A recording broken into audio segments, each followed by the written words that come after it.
Hi, Achim here from InnerSpace Explorers. The numbers show it, nobody wanted my vintage regulator service. So back to the list with videos required, and what I've been asked a lot is smoking and diving. So let's talk about smoking and diving. Before we get into this, if you like my content, please hit the like button and subscribe to my channel. And if you subscribe, don't forget to click the little notification bell so you get informed when I upload new content, which is usually once a week, sometimes 2 weeks, but I try definitely to get something going once a week. All right, smoking and diving. So as you know, InnerSpace Explorers is, I hope you know, is a non-smoking diving organization, and a lot of people ask about this. So why and how and what does it mean, etc., etc., etc. I mean, we don't need to talk about the fact that diving and smoking do not really fit together. I mean, we all know, and this should not be a medical video explaining to you what happens to your body if you smoke and why this is not good when you dive, etc. I mean, should be well-established knowledge, and all of you should be aware of that. At the same time, we know that there is plenty of divers out there smoking. It's always amazing to me if I go on a dive center somewhere, how many of the instructors and dive guides and dive masters are smoking, even in the dive center, even on the boat, straight before the dive. It always makes me scratch my head. It's like, how can this be, and how can these dive center owners accept that? For me, that would be a complete no-go. But anyway, everybody is handling this the way they think it's okay, and that's obviously fine for me. So, for us, a non-smoking policy means that we accept smokers in our introductional classes. That means if you want to come and do a BOE for us, the Basics of Exploration, which is our skill refinement class, and the Intro to Technical Diving, and you're a smoker, I allow you in the class. And why? Because I think it's really wrong to tell somebody like, you're not good enough for us. It's the same thing like equipment. We do not force people to buy DIR equipment to go into a BOE class. I do not reject somebody from taking a class if he's not 100% fit for that class. Always remember, introductional class, skill refinement. But why would I tell somebody like, this is elite, yeah, we are better than you, you're smoking, you're fat, you're God knows what, and push this person into the arms of somebody else, or if another organization that's like, oh, we don't care, because I think that's way worse. Because if this other organization or this other instructor or whatever says, I don't care, I just want your money and I don't care if you're ready for this, then this person might get harmed. I remember on this video about this guy who died after I actually rejected to give him technical training. That's a little bit the same story, right?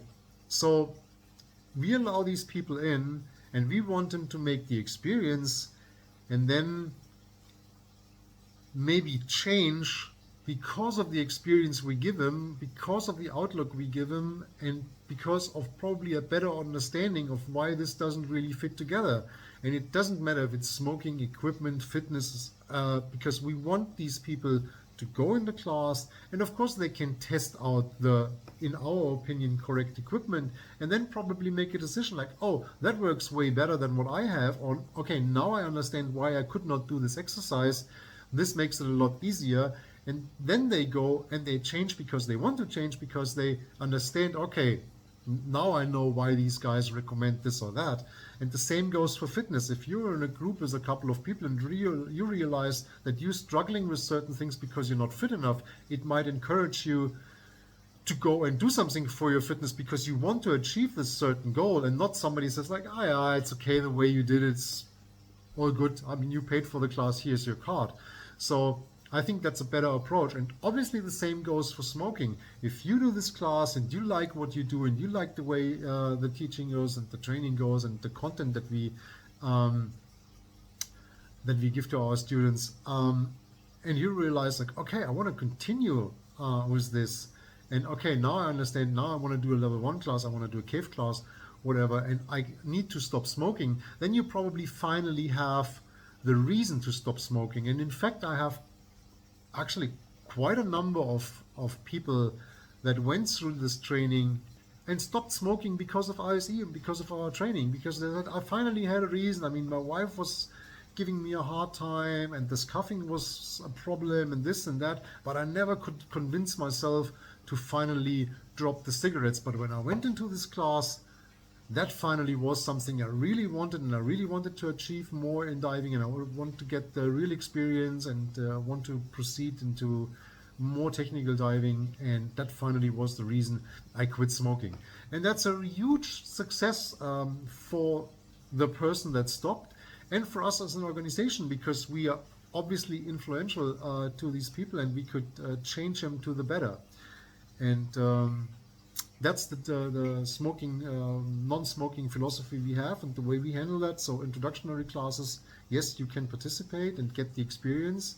And if you want to go into real technical diving, level 1, level 2, cave classes, wreck diving, etc., then it's a non-smoking policy, which means you're signing that you're not smoking, and if we catch you smoking, you're out of the class, or we take back the certification, which is for 2 years only anyway, and then you have to renew.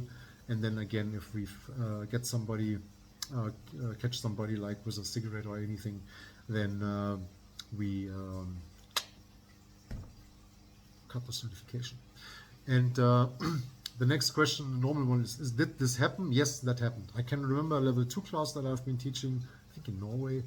And in the evening, I went for a stroll because I wanted to call my wife, and there was bad reception in the house. So I was wandering around there, and I found one of my students. And I was like, okay, sorry, man.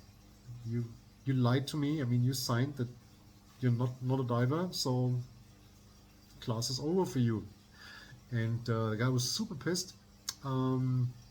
Huge argument, but that's what's in the standards. And yeah, if you try to play full games and lie to us, then yeah, you have to live with the consequences. And I also had somebody, actually now talking about it, I remember that I caught smoking after the class where I actually deleted the certification. That's the way we are. All right. I would love to hear your comments and thoughts about this. If you think this is good or bad, or if you have experiences, maybe you're one of the students that actually quit smoking because of ISE and the training, or even diving in general. It doesn't have to be with InnerSpace Explorers. And yeah, I'm super curious, looking forward to your comments. And